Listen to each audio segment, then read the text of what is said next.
શિક્ષણ આધારિત પ્રશ્નો અને આ અગાઉ આપણે આ શિક્ષણ આધારિત પ્રશ્નોનો ભાગ 1 બનાવેલો હતો. પરંતુ એનો સહકાર આપણો સારો મળ્યો. તમને એ વિડીયો ગમ્યો.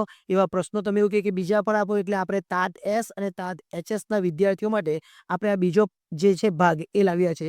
શિક્ષણ આધારિત પ્રશ્નો આ ખૂબ અગત્યનો વિડીયો છે અને આવા પ્રશ્નો આપણને પરીક્ષામાં પૂછાય. જોઈએ NCERTની સ્થાપના કયા વર્ષે કરવામાં આવી? તો જવાબ આવશે 1961.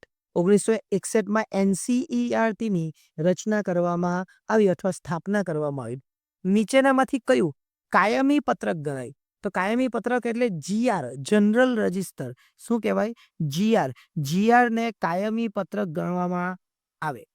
સારા પ્રવેશ ઉત્સવ કાર્યક્રમ ગુજરાત રાજ્યમાં ક્યારથી અમલમાં આવ્યો? તો 2002-2003માં પહેલી વખત સારા પ્રવેશોત્સવ કાર્યક્રમ કરેલો અને ત્યારથી આજ સુધી આ અમલમાં છે. ડાયટ અને CRCને જોડતી કડી. આપણે અગાઉ ડાયટના પ્રશ્નો બી બનાવેલા હતા કે ડાયટની સ્થાપના અને કયા કક્ષાએ કામ કરે. પણ આ બે વચ્ચેની જોડતી કડી એટલે કોણ? CRC વચ્ચે BRC આવે ને પછી ડાયટ આવે એટલે વચ્ચે જોડતી કડી કોઈ હોય તો એ BRC છે. આગળ રાજ્યમાં ડાયટની સ્થાપના ક્યારે કરવામાં આવી?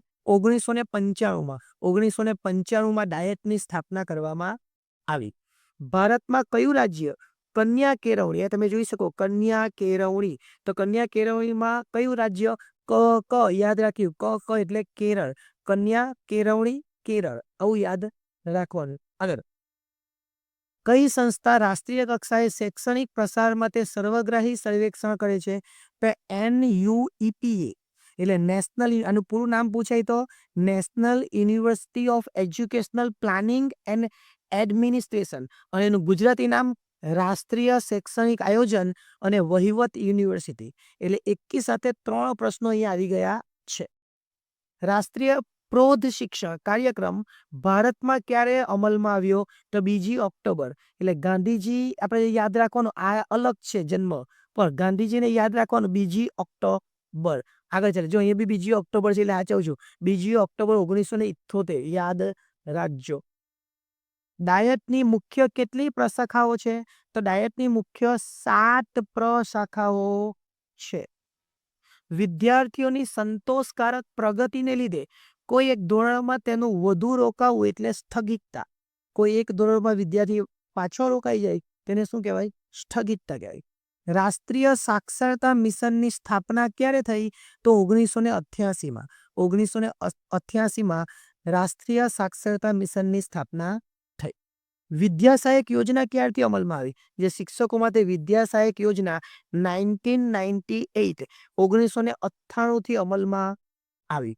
ગુજરાતમાં સૌ પ્રથમ આશ્રમ શાળા, જો અહીં આશ્રમ જેવું દેખાઈને રાત્રે છે એટલે રોકાણ છે ત્યાં. આશ્રમ શાળા ક્યાં? તો મીરાખેડી. મીરાખેડીની અંદર સૌ પ્રથમ ગુજરાતમાં આશ્રમ શાળા શરૂ થઈ.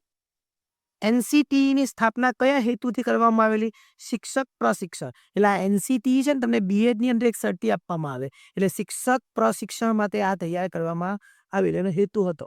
આગળ જૂથ સંસાધન કેન્દ્ર CRCમાં કેટલા કિલોમીટરની મર્યાદામાં આવતી શાળાઓનો સમાવેશ? તો 8 કિલોમીટર. આપણે યાદ રાખીશું CRCની અંદર કેટલી? 8 કિલોમીટરની અંદર આવતી શાળાનો સમાવેશ કરવામાં આવે. ભારતીય શિક્ષણમાં કયું પંચ મેગ્ના કાર્ટા કોઠારી પંચ DS કોઠારી આપણે યાદ રાખવાનું? શું? ડોક્ટર DS કોઠારી. DS કોઠારીનું જે પંચ છે કોઠારી પંચ એ મેગ્ના કાર્ટા તરીકે પણ ઓળખાય. માઇક્રો ટીચિંગ શબ્દનો સૌ પ્રથમ પ્રયોગ કરનાર કોણ હતા? ડ્વાઇટ એલન. ડ્વાઇટ એલન આ માઇક્રો ટીચિંગનો સૌ પ્રથમ પ્રયોગ કરેલો. શ્રેષ્ઠ શિક્ષક એ જ છે જે શીખવાનું ક્યારેય છોડતો નથી. એટલે આપણે આ તૈયારી માટે આપણે આ વિડીયો બનાવ્યા છે. તમારી સાથે સાથે અમે પણ શીખીએ છીએ. અમે પણ અગાઉ પરીક્ષાઓ આપેલી છે, પાસ થયેલા છે અને આજે સરકારી ટીચર તરીકે નોકરી કરીએ છીએ. પરંતુ હજુ પણ આપણે આગળ વધવું હોય તો આપણે પરીક્ષા આપતા રહેવું પડે અને શિક્ષક એ જ છે જે ક્યારેય પણ શીખવાનું છોડતો નથી. તમારી સાથે સાથે મને પણ ઘણું શીખવાનું મળે છે. તમારી સાથે સાથે મને પણ આ બધામાં કામ કરવાનું ગમે છે. એટલે વિડીયો ગમ્યો હોય તો લાઈક કરજો, ચેનલને સબસ્ક્રાઈબ કરજો અને સપોર્ટ કરતા રહેજો જેથી શિક્ષણ ક્ષેત્રે આપણે સારું એવું કામ કરી શકીએ. આભાર.